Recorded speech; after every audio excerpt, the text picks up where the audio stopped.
Banjir bandang sering dianggap sebagai bencana yang datang tiba-tiba lalu hilang begitu saja. Padahal, dampaknya bisa berlangsung berbulan-bulan bahkan bertahun-tahun. Di video ini, kita bahas 5 dampak banjir bandang yang sering diremehkan, tapi sebenarnya sangat merusak. Yuk kita mulai. Dampak pertama adalah kerusakan infrastruktur. Banyak yang menganggap banjir hanya merusak rumah, padahal yang paling parah adalah jalan, jembatan, dan fasilitas publik. Jembatan bisa putus, tiang listrik roboh, dan sistem drainase hancur sehingga wilayah itu semakin rentan terhadap banjir berikutnya. Perbaikan infrastruktur pasca banjir bisa menelan biaya miliaran hingga triliunan rupiah dan memakan waktu berbulan-bulan. Dampak kedua adalah krisis air bersih. Ironisnya, saat banjir bandang, air melimpah di mana-mana, tapi tidak ada yang bisa diminum. Air sumur tercemar lumpur,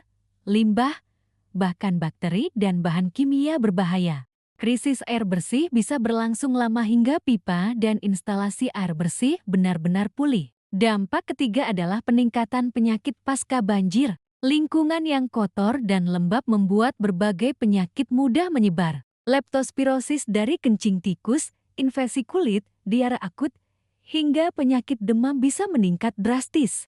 Risiko ini sering tidak disadari hingga banyak warga mulai sakit setelah banjir surut. Pemeriksaan kesehatan biasanya membludak beberapa minggu setelah banjir. Dampak keempat adalah kerusakan ekosistem. Arus banjir yang kuat menghanyutkan pohon, tanah, dan hewan-hewan kecil. Sungai menjadi keruh, ekosistem air rusak, ikan mati, dan tanah menjadi tidak subur.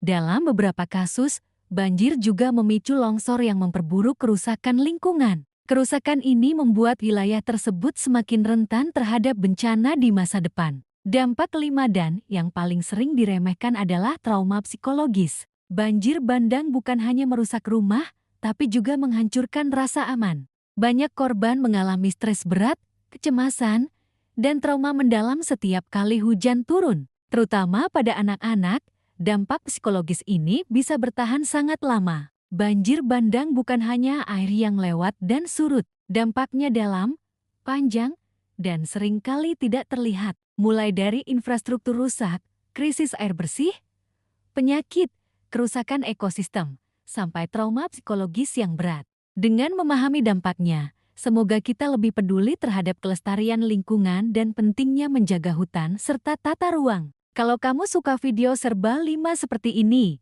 jangan lupa like, komen, dan subscribe biar nggak ketinggalan konten berikutnya dari Pancapedia.